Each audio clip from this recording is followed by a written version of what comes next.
You've landed on The Substance, a podcast aimed at being biblical, thoughtful, and human. Join us every other week as we engage the culture without the culture war. I'm your host, Vincent Edwards, joined here by my friends, good friends, and co-hosts, Trevor Aiken. Yeah, what's up? And Philip Marinello. Hey, everybody. I would ask how you're feeling, but I think I already know the temperature of the room. I mean, it's been heavy looking at this material over the last few days, but it's been a good last couple of days personally as well. Like, not I got too you. bad. Right now, like in this very moment, I'm feeling good. That can change. I'm sure that will change over the course of this conversation. I'll say this. I'm really excited to be back together with you guys. Absolutely. On something that we've looked into together and researched together and talked about and spent a lot of time on and doing some time on a core substance team reflect. It's so good. Absolutely. It's real good. And this might even turn into a Reflects Part 1. Who knows? Oh gosh. Yeah, maybe. Well, if you are a returning listener, we want to say welcome back.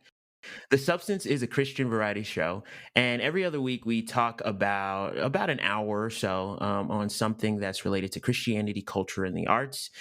Sometimes we have great guests like KSP, Karen Swallow Pryor, Barnabas Piper, Trevin Wax, Kyle Strobel, and John O from Windows and Mirrors. And other times we just chop it up like this episode amongst ourselves. At the end, we share some shout outs of things we have been finding enjoyable or edifying. So we are so glad that you're taking time to listen to us today. Welcome, everybody. Appreciate it. We're back. Yeah, we're back. And there's been some stuff that's come out over the last couple of weeks. Just trying to kind of think through things from a substantive and nuanced angle, hear out different people's reactions to this stuff and think about what's a biblical way to respond to things. And I'm speaking elliptically about our topic today. I'm excited that we actually had. I'm so pleased right now. I mean, listeners, we're gonna hit you at the end with the plugs for sure. Support us on Anchor, hit us on Cash App. That would be dope. But it's switching to the bi-weekly format. I feel a lot more empowered to come. I won't say with like expertise, but with like well-formed opinions. I've had time to chew on these things. Yeah. I'm not just like doing all my other responsibilities and go. Oh, we got to get another one in the can. Like, let's go. Like, I felt like I've actually got to sit with this topic for a while. We're not recording 2 days after the guidepost thing popped. Like, it's been a couple of weeks. A lot of different people have given their reactions. And now we're going to try to chew on it a little bit with you guys. Yeah, absolutely. So what we want to be talking about today, some of you guys may have already heard of, but some of you guys may not have. If you're on Twitter, I'm sure you probably have somewhat. But not everybody's on Twitter, for sure. Probably for the best. So the SBC, everybody is familiar with, of course, the Southern Baptist Convention. They have an annual meeting every year, obviously. They have an annual meeting, and in the last one, I think it was the last one or the one before that, they basically requested the people at the meeting, the representatives from the churches, requested an investigation into the executive committee's handling of sexual abuse reports. The executive committee being like basically the board that kind of like runs the SBC's very loose affiliations, like day-to-day operations. This is early in the episode, but you could call him the SBC deep state if you like. This seems to be like a term that like a lot of different people have kind of settled on or been okay with that analogy. Is kind of funny. A number of Baptists who I'm kind of surprised hear say that out loud. I've heard say that, so I'm not necessarily calling them that. I just thought that was interesting. That like Baptists recognize kind of the weird power that the executive committee has. Yeah. And so this had come from a number of things. The Houston Chronicle article a few years back talking about sexual abuse in the SBC, part of the Church 2, SBC 2 arms of the Me Too movement, and really just some topics that really rock the SBC world. And what's interesting about it is they were secular publications that were giving voice to abuse survivors whose voices had really been kind of downplayed, silenced. And so it was that kind of stuff that led to this request for an official investigation from a third party into all these dealings. Which is interesting in and of itself. Like, I don't want to spend a lot of time on this, but for listeners, whether they're familiar with it or not, off the jump here, this report that we're about to talk about here on this episode, this happened because abuse survivors within the SBC were not being listened to by the SBC entities that are designed to like help them. So they went to Twitter, they went to reporters, they went to journalists. Like, they were like, hey, like, I've been abused and like my church is not helping me. And enough people heard that the messengers, which, I mean, I feel like I speak SBC decently, but I don't know if I can perfectly define, like, basically like the representatives of the SBC affiliated churches who go to the meetings to represent their churches. Enough survivors had been loud enough in public autonomously that messengers are like, hey, SBC, I know we're all like a random hodgepodge of autonomous churches. Like, we're a group of autonomous people, but we're hearing a lot about this stuff. So let's look into it. That's kind of how this started. Yeah, and then see what we need to do. So basically, a couple weeks ago, that report that was put together by there was a task force group internal to the SBC that was formed, the Sexual Abuse Task Force there, to look at this. Yep. And they basically contracted with this third-party secular company that does these reviews for corporations and other entities. And they partnered with Guidepost. They tried to partner with Christian organizations, but none of them could handle the scope of it. So off the bat, one of the criticisms that some SBC folks are lobbing is that, like the EC like contracted with these secular people who have all these secular don't values. Even have a Christian worldview. They don't have biblical understanding of sexuality or gender or our church polity. Like, how could they possibly do this? This is a disgrace. And it's like, the abuse and the amount of evidence and the interviews and everything was so massive that like none of the Christian organizations that exist as Christian organizations were able to handle the workload. Yeah. And let's be clear too, like, along the way, the secular organization tried to use people who are familiar with Baptist faith and practice, who are Baptists, in the process of gathering the data. The people they were interviewing were internal to SBC, like the people who are giving them the fact-finding information are internal to the SBC. The task force that requested and contracted them is internal to the SBC. And the ones who are receiving the report and then going to take the recommended actions and translate them into proposed actions are internal to the SBC. And the ultimate things that get done are all going to be decided by the members of the SBC. So like it's such a ad hominem red herring, like just out in left field argument to say that we can't listen to the objective. Guidepost is a secular organization. It literally makes zero sense that is being brought up at all. Other than ad hominem is a logical fallacy that is effective. Yeah, and it's very effective.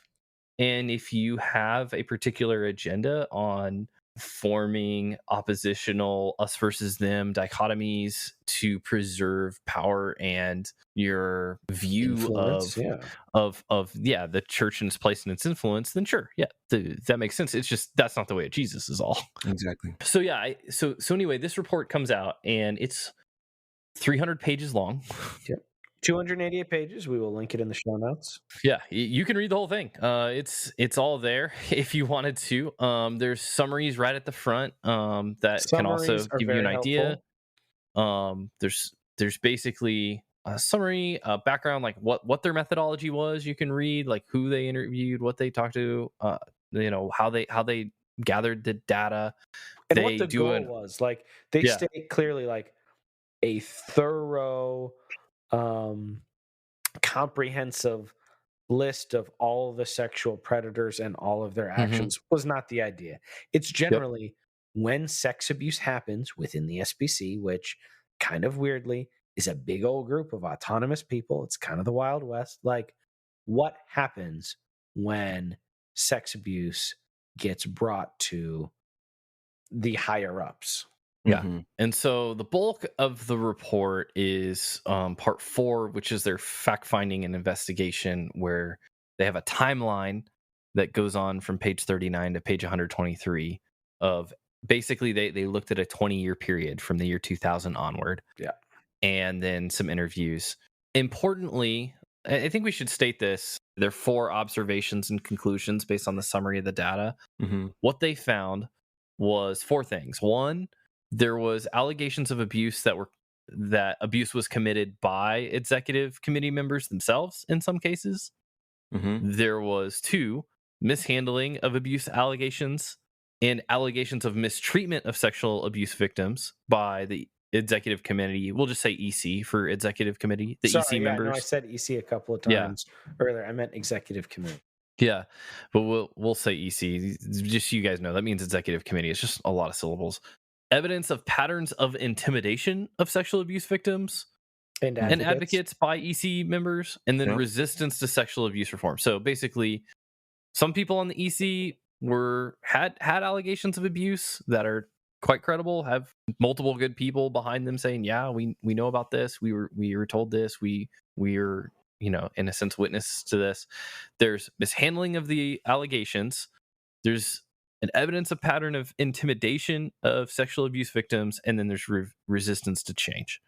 That's what they're finding. Guys, let's pause. Just think about that.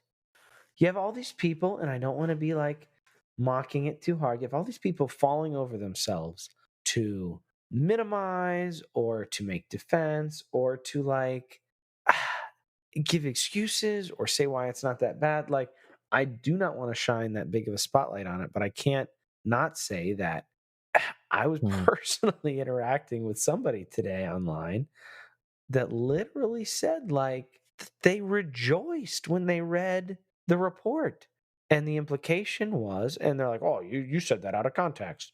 Essentially, the thinking was okay, in the Spotlight Boston Globe reporting, they found that various Catholic dioceses knowingly shifted an abuser from one parish to another. And then when he abused people there, they shifted him to another. And so they're because the executive committee didn't explicitly do that, then the bar is cleared. Yeah, they're absolved. And it's well, of course the executive committee didn't do that. They didn't have any power to. They can't. True. They couldn't even do that. They can't position church. Why was that even a consideration? I didn't listen to that podcast that you listened to, so I missed that quote in the context of it. And we'll link it. No, I'm just kidding. But yeah. Let's step back for a second and talk about context and maybe it's obvious why this matters. And we'll say off the bat, hold on, I'll say for any potential people genuinely trying to understand and potential critics, we're not Southern Baptists. Correct. We don't have a thorough top to bottom knowledge of the Southern Baptist Convention, but I don't think you need to again, as Christians, kind of do a little discerning of one, are churches doing the thing that churches should do, period, but also how are we being a witness to the world?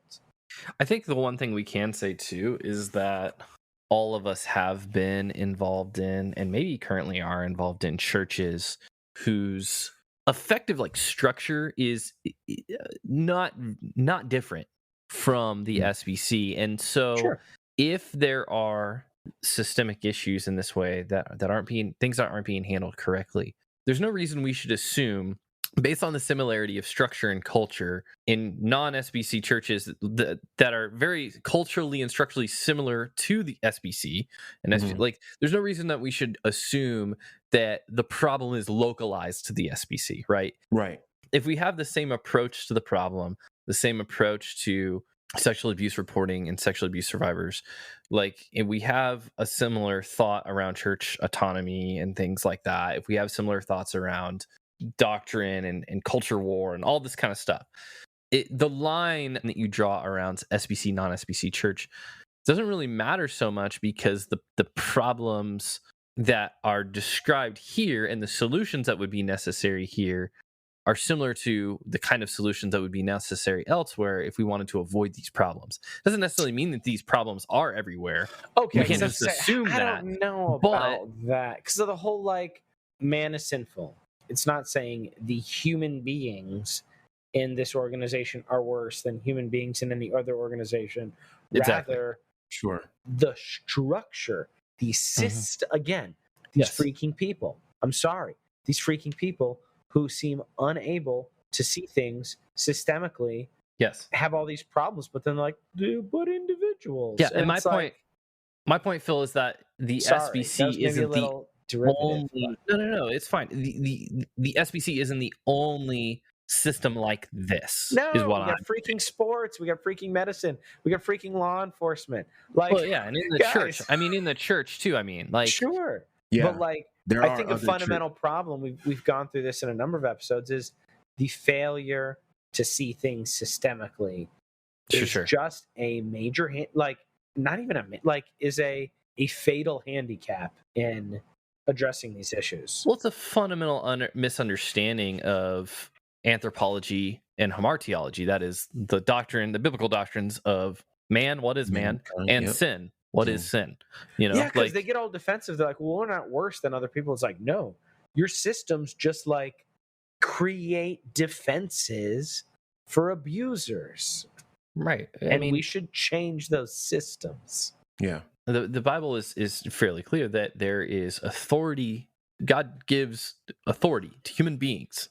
Sure. And the purpose of that authority in a lot of cases is to, as a common grace, to restrict sin, right? To restrict the harm, effects and harm of sin. Yeah. So that's what we're talking about, right? Like, we're talking about churches using God-given authority to mitigate just victimization and abuse. human sexual these sins. Mm-hmm. So one thing that's really interesting, I just want to, there's so many details in here.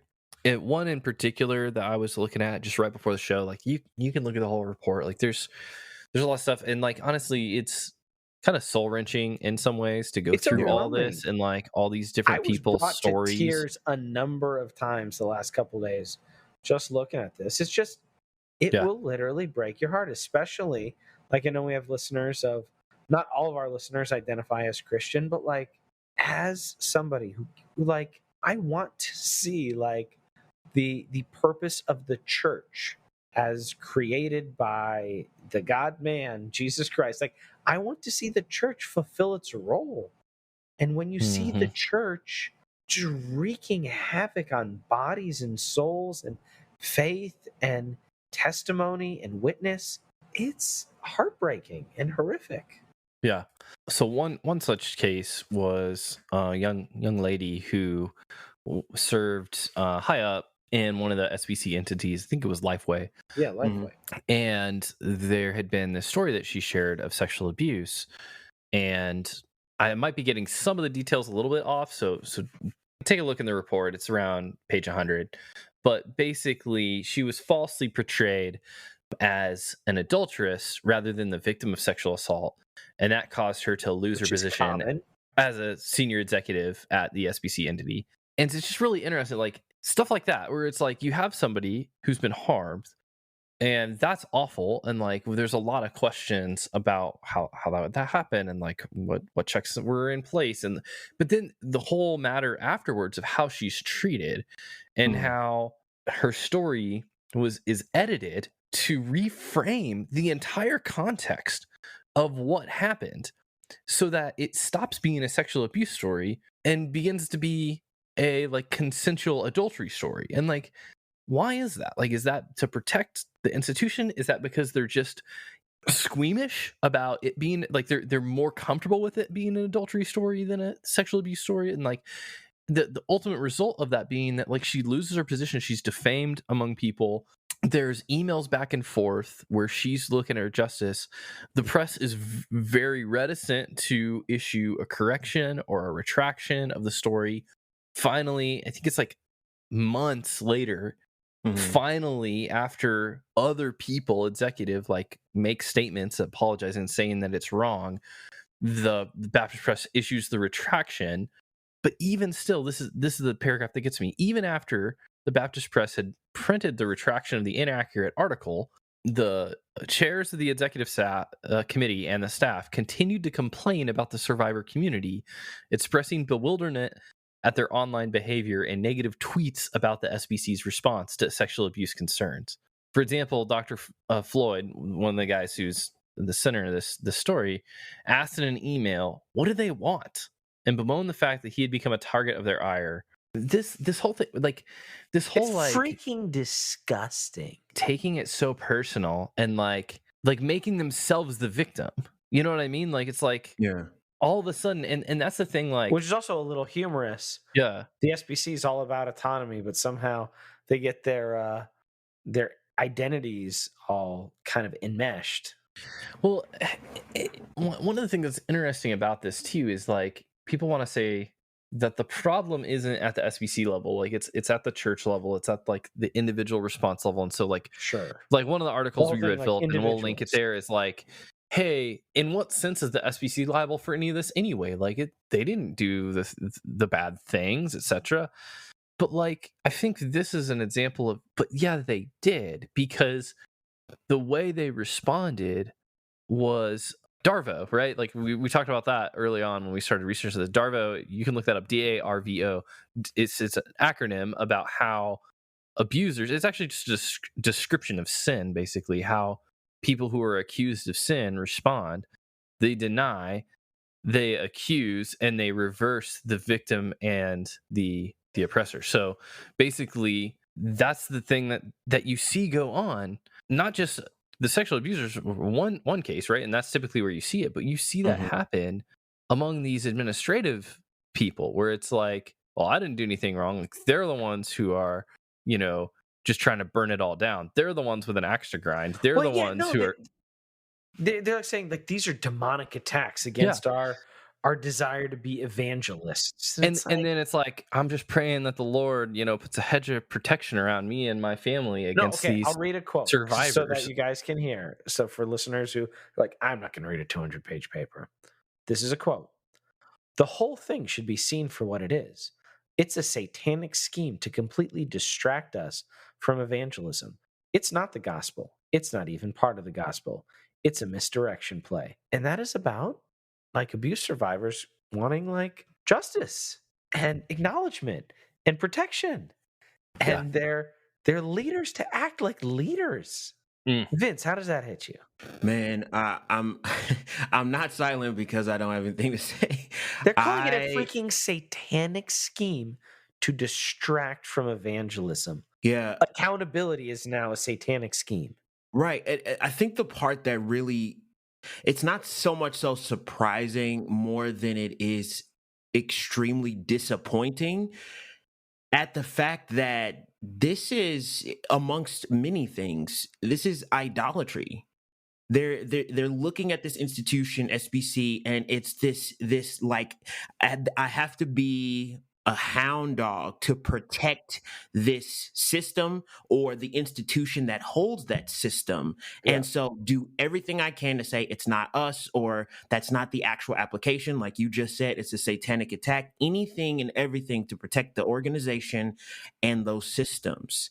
And it's like, if sin is called out, as individuals who say truth is paramount, and we seek to represent that in every area of life, and that is discovered in your institution and systems within that institution, then it's like the heart should be, all right, man, I'm exposed, we're exposed, and what follows repentance is restitution. No, is it like we talked about this with Ravi? We've talked about this. Yeah.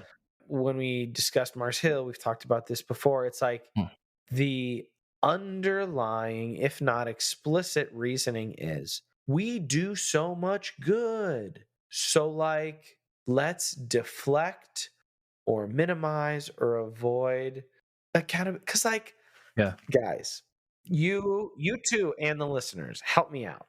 Christian organizations, Christian principles, trying to emulate Jesus, trying to be lights to the world, trying to be salt and light, all that good Bible stuff.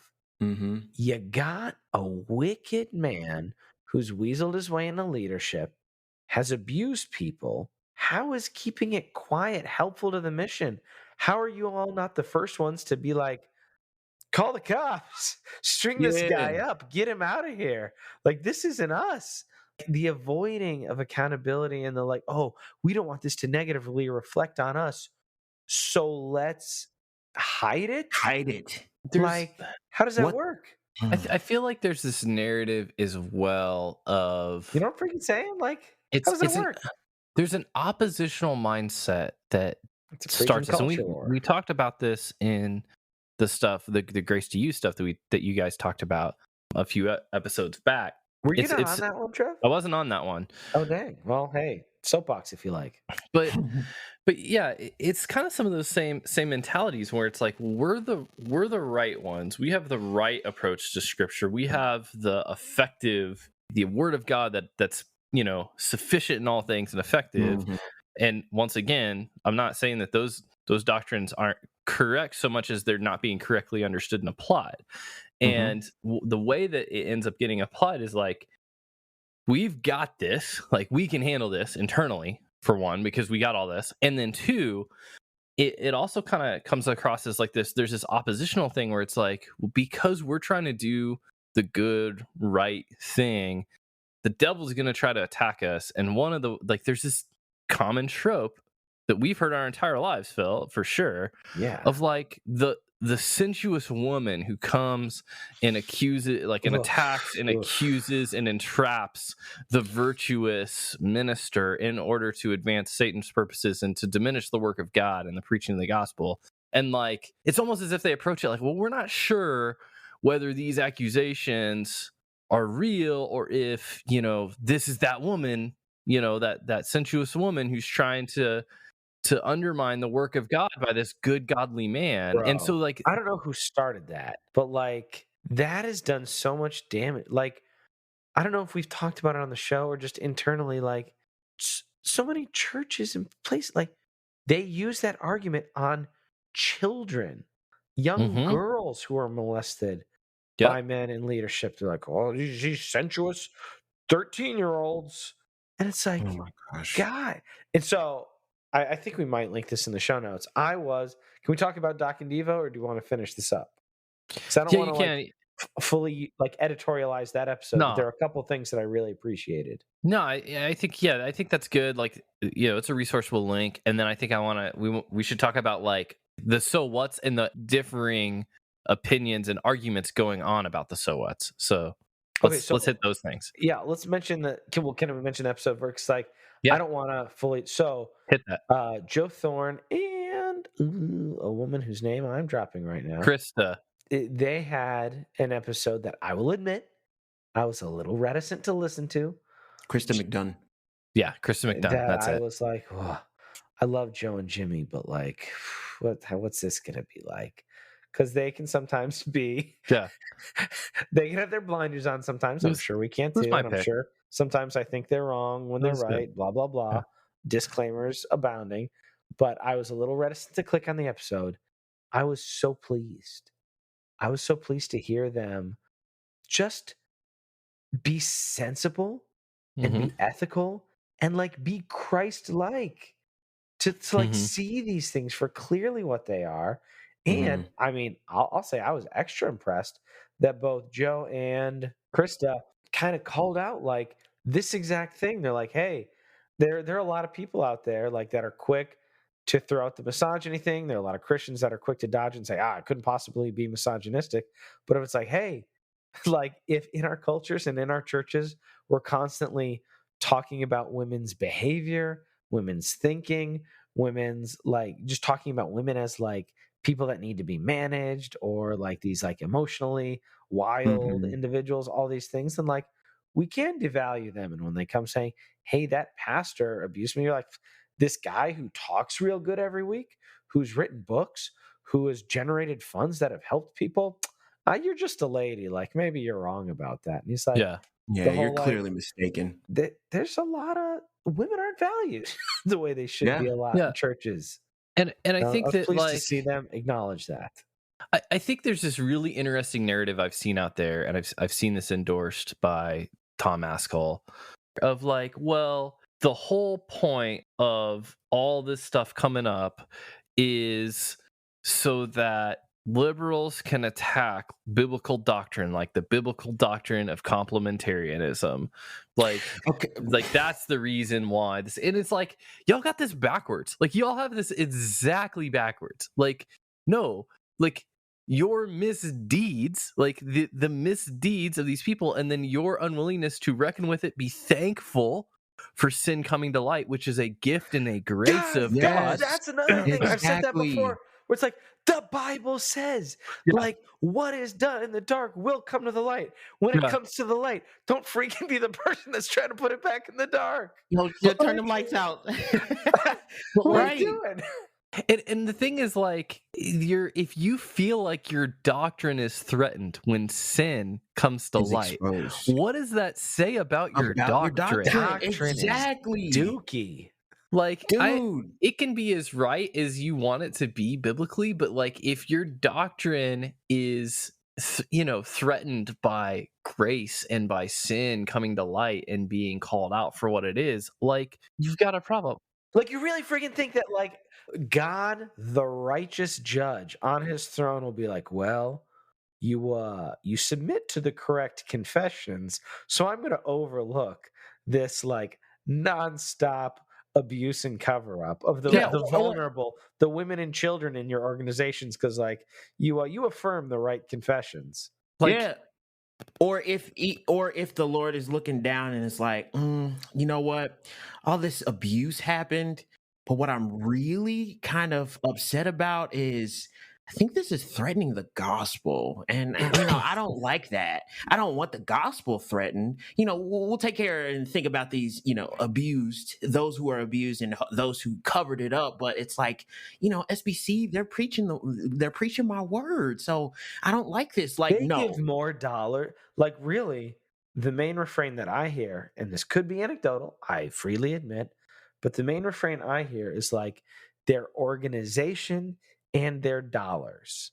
Mm-hmm. They have the money and they have the people that if you want to do missions, they're the people that can best facilitate it. So like, be grateful for the machine, regardless of like who it's chewing up. Yeah. And one last thing that comes to my mind, because you in your comment, Phil, yours too, Trev, about exposing darkness reminded me of Ephesians 5:11. And it says in ESV, take no part in the unfruitful works of darkness, but instead expose them. And so it's instructional, like, don't do unfruitful works of darkness, and actually your actions to do the opposite, expose the unfruitful works of darkness. So building off that, Vince, like, there's so many people, somewhat anecdotal, but I see so many people quick to defend. They didn't break any rules. The EC didn't break any of the EC rules. Yeah, that's the problem. Exactly. Yeah. You have described correct. You have described the problem, and yes, they did Scriptures morally and did not break rules. That is literally the definition of the problem. Like, guys, you have women and children. Like, so they also have the list that was like kept internally. We haven't even really talked about that. Oh, goodness. My jaw dropped at that one. This is a 205-page list that they're like, well, we can't keep a database officially when, like, they had a spreadsheet. There was a spreadsheet. Keeping a database. Like, it's a little, like, it's a little... rugged, loose, ad hoc. Scraped together, because it's, like, essentially a spreadsheet. But, like, they've got 200 pages of over 700 abusers. And, like... over 400 which are confirmed within the SBC. Okay, so let's just use that. Are unknown Baptists, yeah. Over the course of, 20 years? Yeah. I think so, yeah. So, like...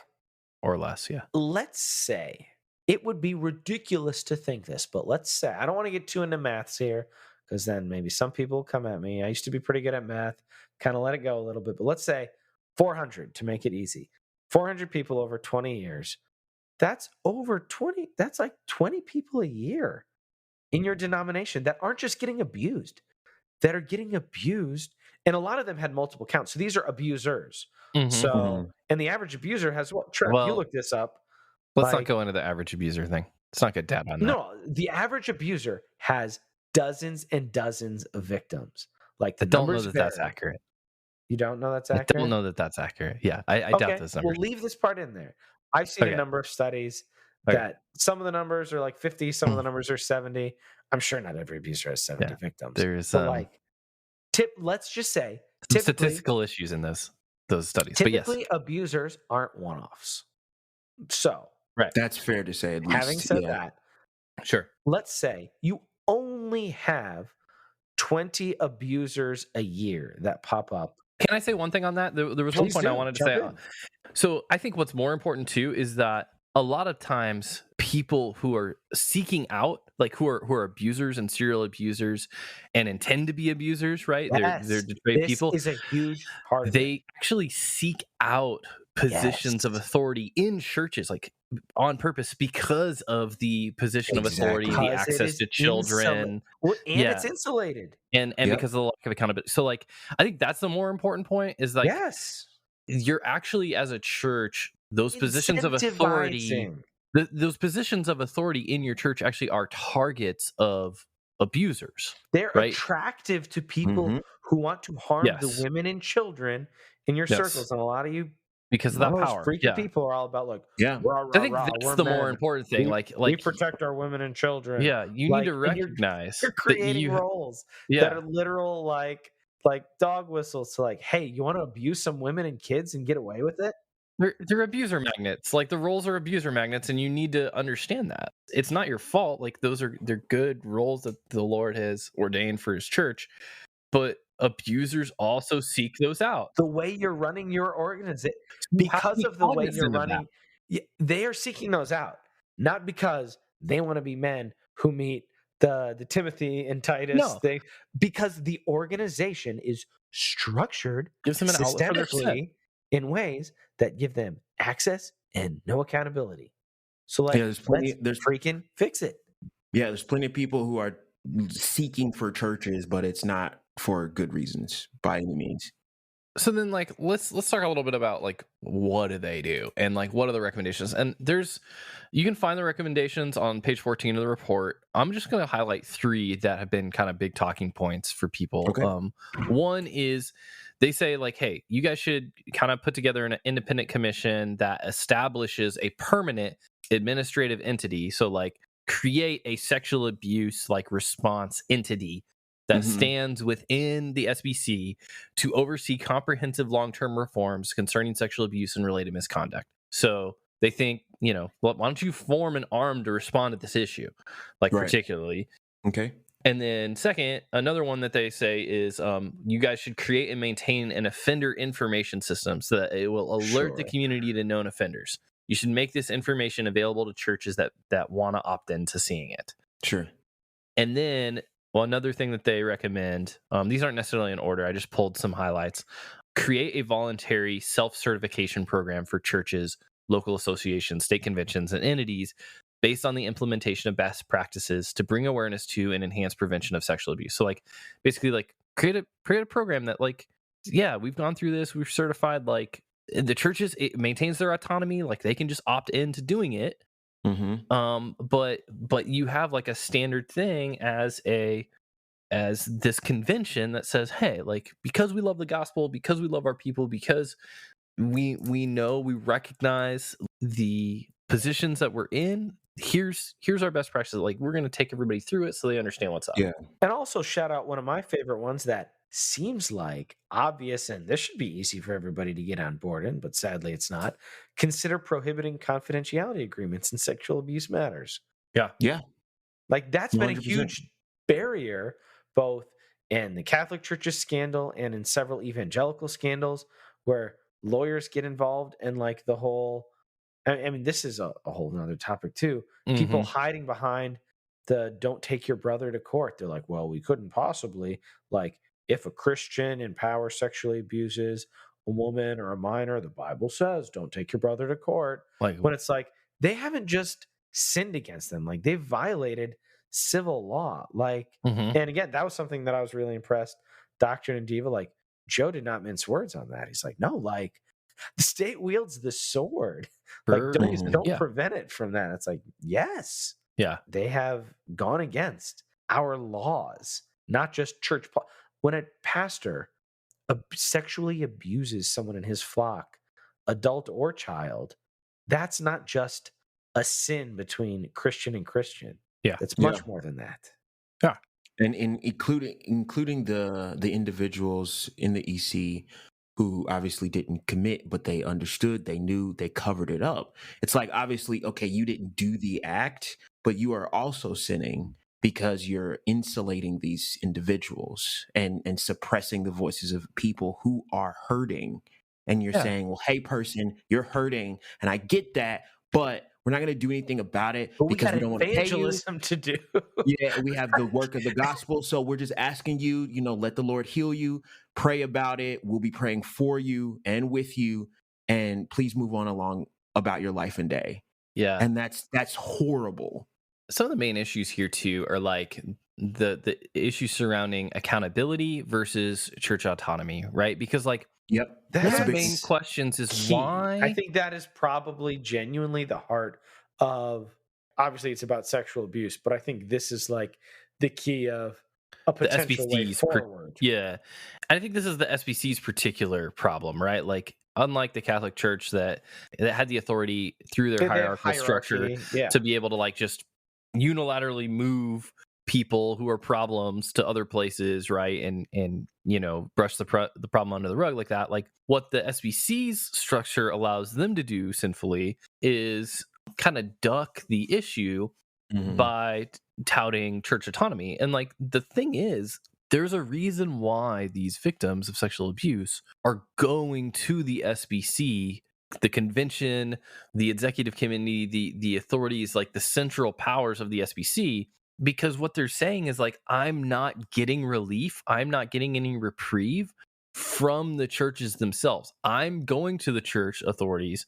They're the ones abusing me. Like, they're, either ignoring the problem or brushing under the rug or not taking action. And you have abusers in your convention who, in some cases, like, there's a person who abuses me and then goes on to work at another SBC entity or goes on to work at another SBC church. And shouldn't that not happen? Shouldn't there be some way for that to not happen? And right. This seems like a very reasonable request, but I think that's one of the fundamental issues here where people are saying, well, the recommendations don't understand church autonomy for SBC. Like, no, like, that was so absolutely hard, understands it. Like, the problem, and they're saying it's the problem, but the problem is accountability. Exactly. The problem is, I get so frustrated reading that. I'm like, you can read that and be like, then the SBC will just never be accountable because it's the SBC. Right. Like, a guy leaves a church because he has been discredited as a minister because of his sexual sin. Right. And I think that's another interesting thing, right? Like, one of the responses to the offender information system is that the state just can handle that through background checks and the sex offender registry and all that kind of stuff. Hilarious that they're like, well, let's depend on the government for one. Right. That one thing. Which is, that is kind of funny. The irony, we don't even see it. On the other side is like, but doesn't the SBC as a conservative Christian Bible believing organization have standards, biblical standards for sexual conduct that goes beyond just civil sexual offense law that would maybe be a useful resource for other churches who are hiring ministers who have resumes that include SBC churches? Like, wouldn't they want it? Like, you're a church in the SBC. You're going to hire a dude. Wouldn't you want to know if he left been credibly accused church because of sexual misconduct? Gosh. Even if it wasn't criminal, wouldn't you want to know? Of course. I think you'd want to know. And like, shouldn't there be a way that you could find that out? Like, and you could say, oh, well, yeah, I could just go ask them, but what if they don't tell you? You know what I mean? Like, right. They have that ability. Okay, hold on. let me read. Vince and I were talking about this before we aired. Kind of the article that seems to be more or less adopted by the anti-guidepost faction of the SBC, for Let's lack call of it the a better Conservative Baptist Network, for lack of a better term. Okay, sure. The CBN, that's fine. The folks who are not down with the things, there's an article on AmericanReformer.org, the SBC sexual abuse report and its consequences. And the reason why we picked this article, I want to make clear, is because the Conservative Baptist Network's endorsed candidate for SBC president at the next meeting, Tom Askell, specifically called it out as like, here's what I think. Like, this is a good article that I think. He gave it his full-throated endorsement, and a lot of like-minded churches, pastors, leaders, podcasters, whatever, are kind of saying this thing is what we think. Mm-hmm. Specifically on the proposal for the Offender Information Systems, the OIS, mm-hmm. It's saying OIS would be public and would include a list of persons, quote, legally convicted, personally confessed, or those having been credibly accused or having substantiated allegations of acts including sexual abuse, end quote. Credibly accused, end quote, in turn is defined to mean not manifestly false or frivolous, including the, quote, credibly accused, end quote, on a public list shifts the burden of proof from the accuser to the accused. Or to put it another way, it means that the accused will be considered guilty until proven innocent, which, and this blew my mind a little bit. Is. Not actually. Here's a kicker. Which is a basic violation of biblical justice. So that is telling. I know I talked for a little bit there. That was a little bit of a long quote. You know how much these guys like to talk about biblical justice. He is saying having a list internally of people who want to be leaders, not just people. This isn't like the public sex offender list. People mm-hmm. who want to be leaders, teachers, pastors, missionaries. Having a list of people who are credibly accused would be a basic violation of biblical justice. Mm-hmm. And I'm like, I think, yeah. Biblical justice is 2 or 3 witnesses. Like, mm-hmm. This is exactly biblical justice.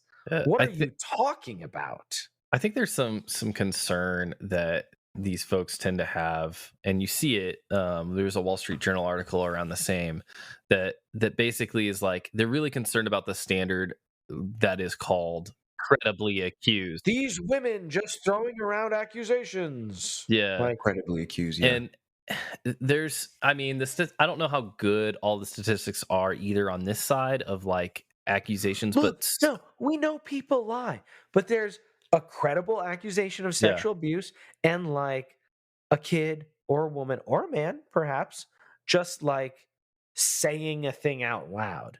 Right. There is credibly saying, I was assaulted by that person. Here are witnesses. Here is evidence. Here's times, here's dates, here's locations. Here are things that I can corroborate. Here are text messages. Here's actions that were taken that also other people independently are reporting it. Yeah. Here is credible witness. Here's a person that he confessed to that knows that. Like, here's a couple people who counseled him on this issue.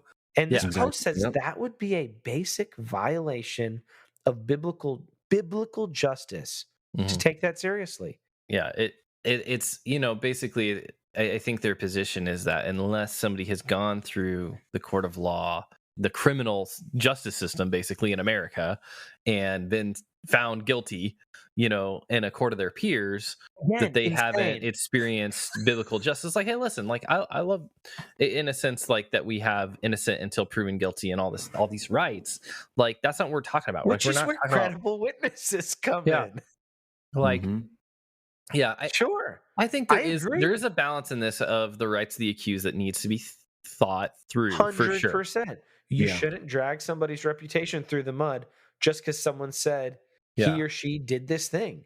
I do think the host of innocently accused men is an statistically, it's a lie. That is an overblown characterization. Like that. That's a fantasy. This is not how these things turn out. But not that never happens. It's not that never happens. It's not that you can't come up with an example of it, but it's not a host.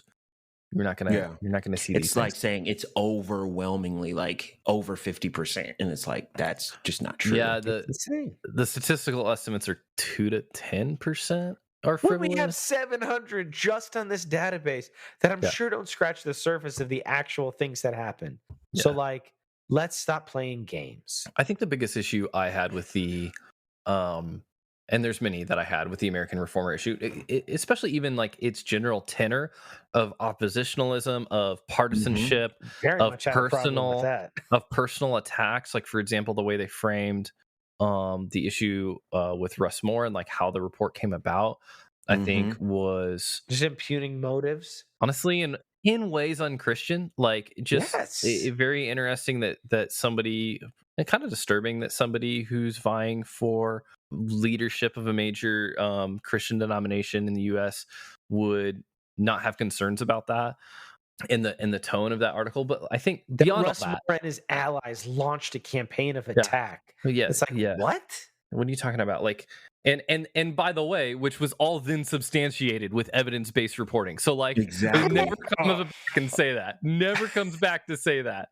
Like, oh, what a vile attack that was completely true. Exactly. No.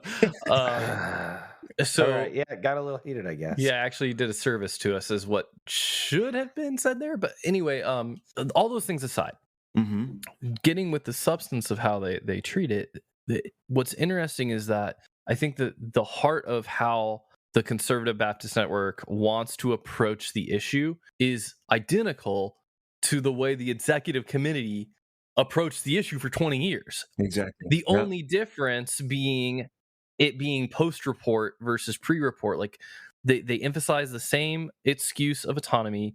They take an oppositional approach to the sexual abuse victims, and then they also don't want to treat the sexual abuse problem as a unique or especially bad problem. Like they just want to say it's just a symptom of a bigger problem. We can address it indirectly. So in a nutshell, in case anybody missed that, what Trevor's saying, and it's heartbreaking, infuriating, almost funny, completely ridiculous, is that there's a large wing of the Conservative Baptist folks saying, do you know what we really need to do? Okay, fine. There's a sex abuse problem. Do you know what we need to do to fix it? The exact same thing we've been doing for the last 20 years as identified in this report. Change nothing. Yeah, that's essentially what we suggest. Essentially, like I don't know that change nothing would be an exactly correct characterization, but like the approach is very similar, except that what they do want, it seems like, is more power over and accountability over some of these SBC entities. Like who's the executive committee report to? Who are they accountable to? Who's Lifeway accountable to? Who's a Baptist Press accountable to? Like, and I think that those are interesting and not unimportant procedural concerns. No. I also wonder if some of those concerns are driven out of a little bit of a partisan nature. Like, hey, maybe if we had more control over accountability and staffing in these issues, we could also put pressure so that all these people are CBN people, right? Who are going to, who are basically going to continue to push our pogrom against like CRT and all its adherents, which funny enough, again, like 2 seconds, say that part. Yeah. That was funny ridiculous enough. They don't have any problem. Like they have no problem pushing out these black professors from Southern Baptist institutions and anyone who's vaguely associated with the idea of systemic racism, which is then falsely associated and equated with CRT, which is a legal studies approach, right? Funny enough, they have no problem like calling out those churches, pushing those churches out of the SBC, intimidating those churches out of the SBC, finding the people they don't want to be there, and making sure they are not welcome. Having conferences all over the place, writing books, endorsing them, platforming the leaders, right? Like so, like for example, the Conservative Baptist Network's endorsees for a couple of the positions that are up for vote this year are Tom Askell, leader of Founders, who did that, all of those things I just talked about, and Vonnie Baucham, who published Fault Lines. So like they have no problem like finding platforms, platforming voices, like having conferences, dealing with these things.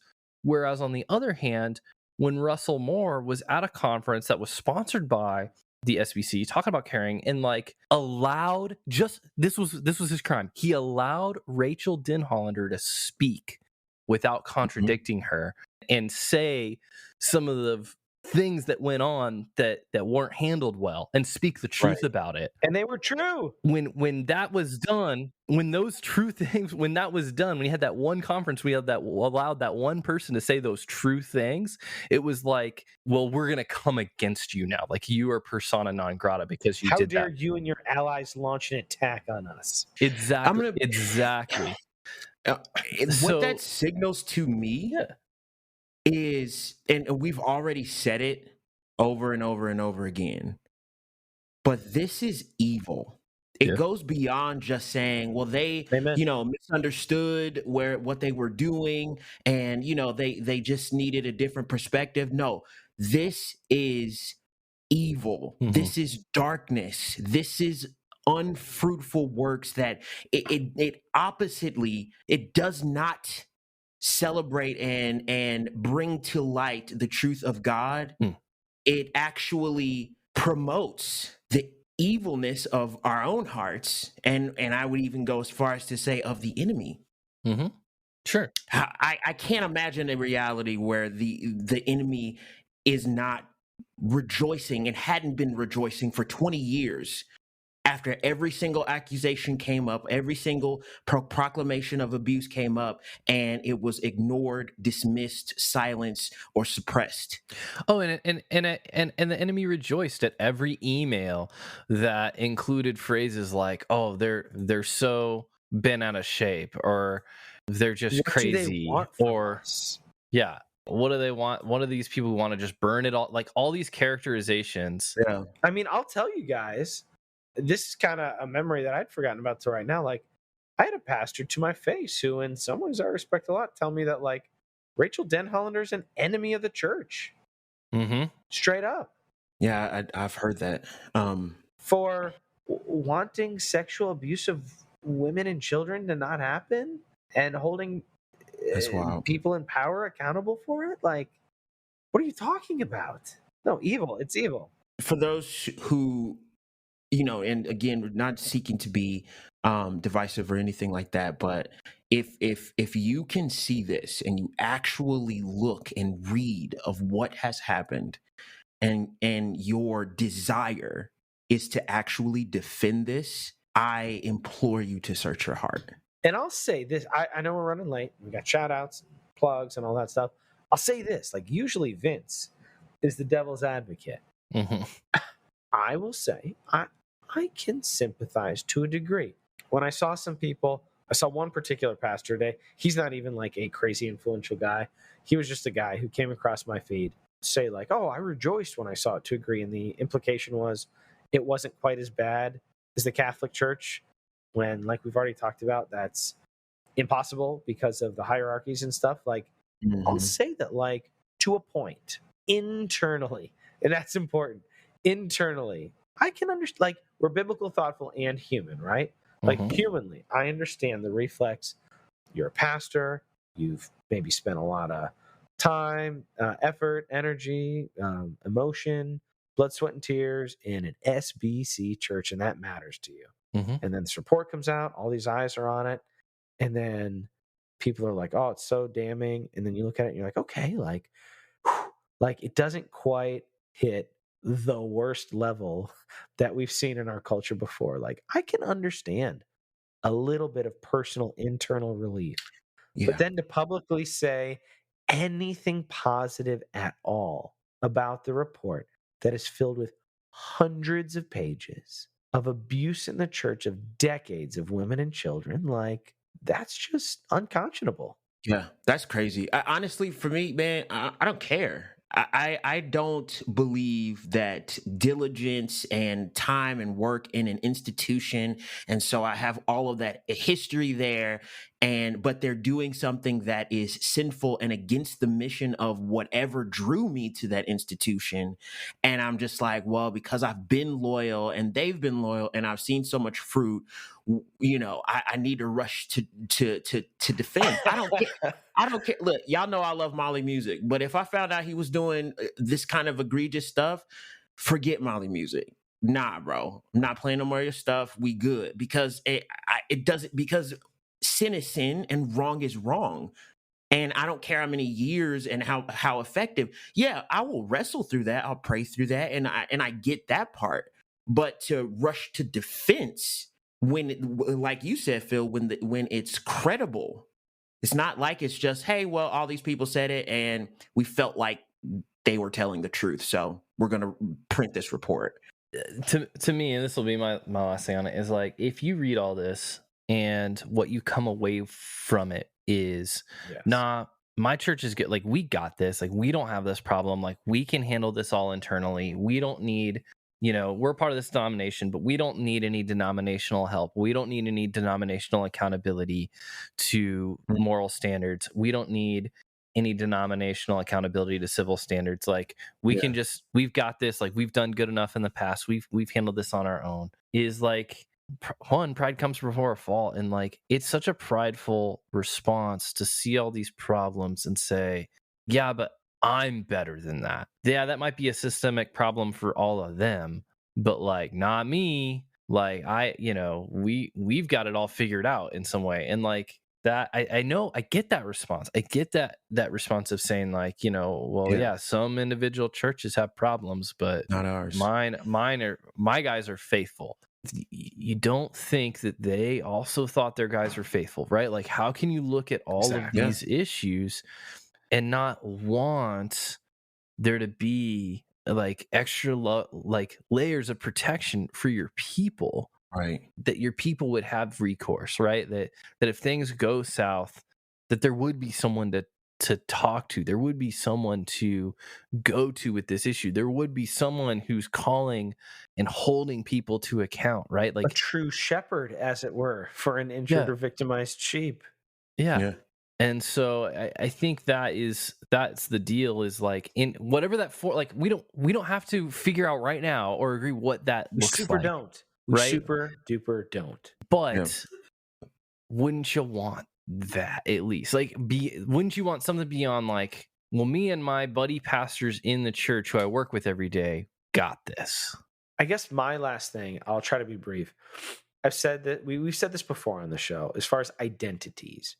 But if you're not really rocking with us, if you came in kind of guarded, and we still have, if you're like, I don't really think what they're saying is on point, my thought is this: if you read any sort of significant amount of that report, and your posture is defensive as opposed to heartbroken and lamenting for the hundreds and hundreds of confirmed counts of abuse of women and children by spiritual leaders, if your posture is defensive, is excuse making, is reasons why, like Trevor said, reasons why the solutions don't apply to you, as opposed to just like sadness and brokenness and lament, then I would really encourage you to search your soul. Like, is that the heart of a shepherd? Is that the heart of Christ? And if it's not, like, what identity might you be living in?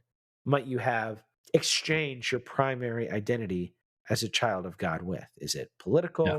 Is it power? Is it is it what? Like, what is it? Yeah.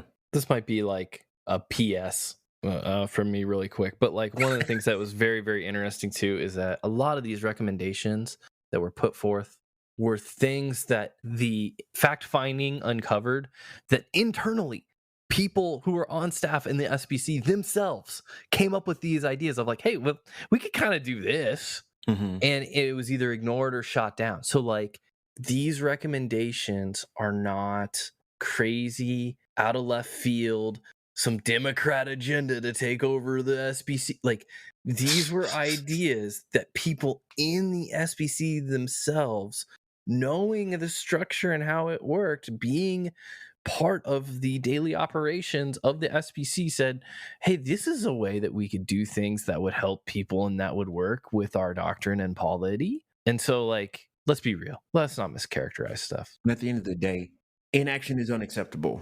Yeah. You can't do nothing. So even if you're saying the solutions are not going to work or they wouldn't be applied, okay, fine.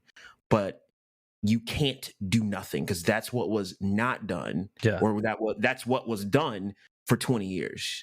And I think that you can't, to put a finer point on it, I think you not only can you not do nothing, but you have to do something in particular to address this very particular issue, right? Mm-hmm. You can't just treat this as like, well, it's kind of a small issue with it's just part of a larger issue about, like, you know, the way entities are held accountable, which is, that's not faithful or kind to these folks, and it's, or to the issue, or to, like, it's just so blind.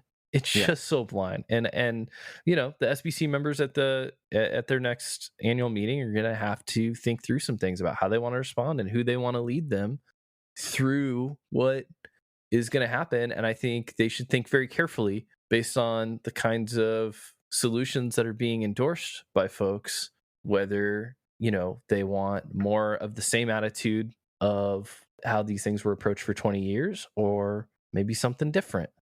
All right. Long episode anyway. My final PS is pray. The next meeting's coming up real soon. We can tweet, we can be angry, we can have group text with our friends, dunking on the ding dongs, posting their bad takes. But there's going to be a meeting coming up very soon that will affect the lives of hundreds of thousands of people. So be in prayer. Yep. 100%. And be loving to people, whether they agree with you or not. Yeah.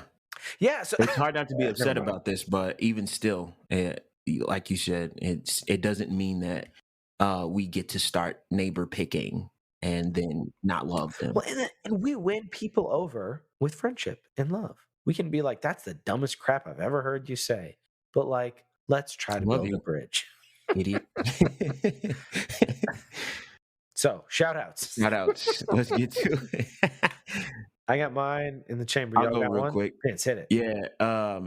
Bless your playlist. We're back at it like a crack addict. Let me get this document going. I don't want to miss it. Shout-outs. So I've shouted out this guy before. His name's Loiso, but he has... Spell that. Loyiso. And I've shouted him out before. Young guy who got super popular off of TikTok. Very beautiful voice. He actually released a new single about a month or so ago called Speak. It's definitely one where if you're already in your feelings, don't listen to it, because you're gonna descend. But if you're, in a fine mood, it shouldn't, bother you. So it's just a pretty kind of a song about, hey, like, you can go ahead and speak up if this relationship isn't working for you. So I think he executed it very well. It's a beautifully sung as well as beautifully written song. It's composed well, so I think anybody will enjoy it for that value. But Loiso, Speak. Nice. So my shout out. So guys, Trevor, I talked to you about this a little bit. Vince, I don't know if we spoke. I maybe had one of the best movie theater experiences of my life recently. Really? Yeah. So, like, there is this movie called RRR. It's an Indian movie. It stands for Rise, Roar, Revolt. It's a highly fictionalized story about these two historic Indian freedom fighters. It was like, what if these two guys who never met were best friends and, like, single-handedly took down colonialism together? And it was like, it's this crazy 3-hour action adventure musical. There's some romance in there. It's like literally everything a movie should be. And I saw it with an incredible crowd, and genuinely, it's absolutely a top 10 theatrical experience. I'm not saying it's like the best movie I've ever seen. It's not up there on my list of, like, this is the best film. But as far as experiences in a theater, like there's the camaraderie, there's the bravery, the courage, the justice, all of it, like the adventure. It was an absolute delight. So much fun. We were such a rowdy group. Like there were so many moments where like we all just literally cheered together that like a day and a half after I saw the movie, I literally lost my voice. And I was like, I feel like I didn't go to like a Chiefs game. Like what happened? I was like, oh shoot, the movie. It was so good. Great. I lost my voice. It's on Netflix. So like, I'm sure it's cool if you have a really big TV and a dope sound system. But if it's playing in a theater near you, it's one of the best movie theater experiences I've ever had. That's for sure. That's dope, man. Gosh, I've gone back and forth on different stuff that I might want to shout out today for a lot of the day, knowing that I was going to have shout outs. And the reality is I've been sick and like not necessarily like anything shout out worthy like doing. Like it's just been a tough couple weeks anyway. So one thing I haven't talked about maybe recently on the podcast, but maybe I mentioned before, is my love for a particular fast food establishment and their ability to create DNA like from a simple set of combinations, many different wonderful menu items. And that is my my deep love for the fast food chain Taco Bell. Oh, interesting.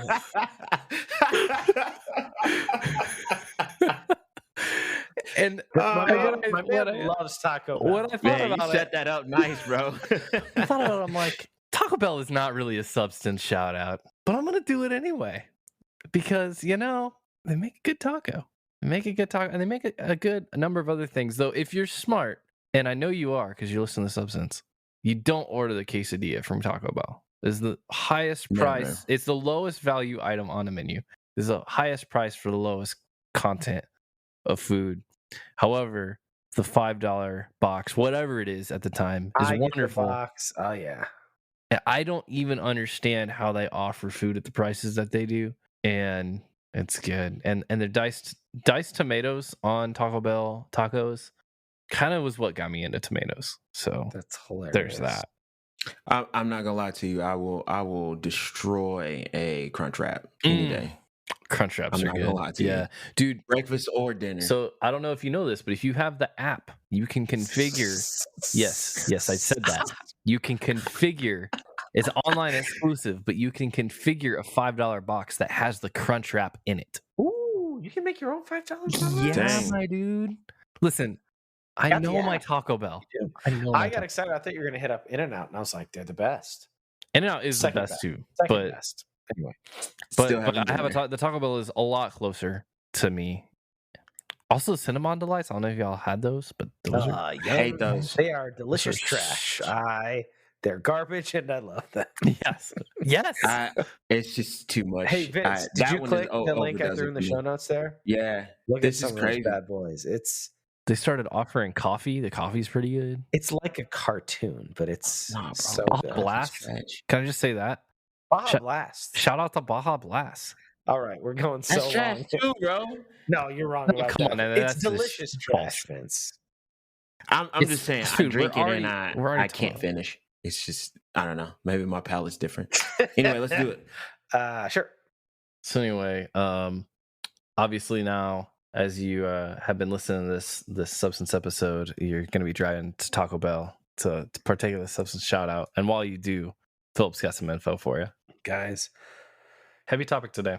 Yeah, I mean, heavy topic today, but we're very glad that we can put the time in to genuinely think about these things and bring them before you. And this isn't done. Like, you'll hear the plugs in a minute about how we want to hear from you. But if this is something that you guys find valuable, the best way to partner with us to help this continue to keep going is by joining us on Anchor. You can join us as a $5 a month or a $10 a month supporter. We would greatly appreciate that. That can also plug, if you didn't listen to the little mini before this, if we ever want to do like little stuff in between, getting more supporters on Anchor would be very helpful for that. Or if monthly support is not really your thing, this is the age of media on demand. So if the Substance is something you love, we'd appreciate it if you send us $1 or $2 every now and then on Cash App. You can kind of be like, hey, like I like this show. I'm gonna send them a couple bucks. That would be awesome. We are at $the Substance Pod on Cash App. And genuinely, as independent creators, we really every little bit we get from you guys matters immensely to us. So we appreciate you. Absolutely. Visit us at thesubstancepod.com. There you are going to find our episodes. You're going to find our socials in the upper right corner of the homepage. You are going to be able to leave comments under the episode on the website. So let us know what you thought about this episode or any other episodes, especially the ones that you're listening to on our off weeks. And also go to the Blessed playlist. It is up and live and ready to go on thesubstancepod.com. One new song this week. Hey. Yeah, so we're adding things to that. It's a Spotify playlist. And it's things that either episodes that we've shouted out or songs that we've shouted out or even just things that we've enjoyed. So there is the splish splash warning at the top. So you already know. And so, yeah, visit us and engage at thesubstancepod.com. Substancepod.com. Call our phone, 913-703-3883. Call it now. You should do that because it's 2022. Call it. It's 2022, or a later year that you're listening to this episode in the past. You can call it and leave a voicemail. What's the year of the voicemail currently? It is the year of the voicemail currently. So it does benefit you if you do listen to this in the next 6 months or so. And call that phone number and leave a voicemail with your thoughts. To participate in the year of the voicemail, we'd love to hear from you. And we made it super easy on the substancepod.com. It's a banner on the homepage. Click the banner, and it takes you right to our phone number. Use the button. Our friends. And talk to your friends at The Substance. The Substance is your bi-weekly Christian variety show, hosted by me, Trevor. And Philip. And Vincent. We'll be excited to have you back for our next episode on The Substance. We go.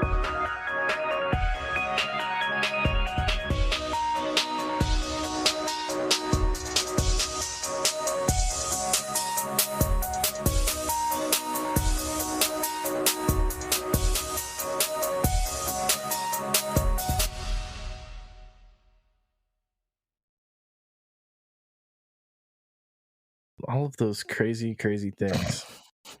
We're a bi-weekly podcast. Hey, you want to start over real quick? Why am I even starting? What do you want me to do? Quality control. Just transition to me. Speak for like 1 or 2 sentences. Lamar. I like how he said, hold on, let me check the timestamp here. 15 more minutes. Well, 15 more minutes ago.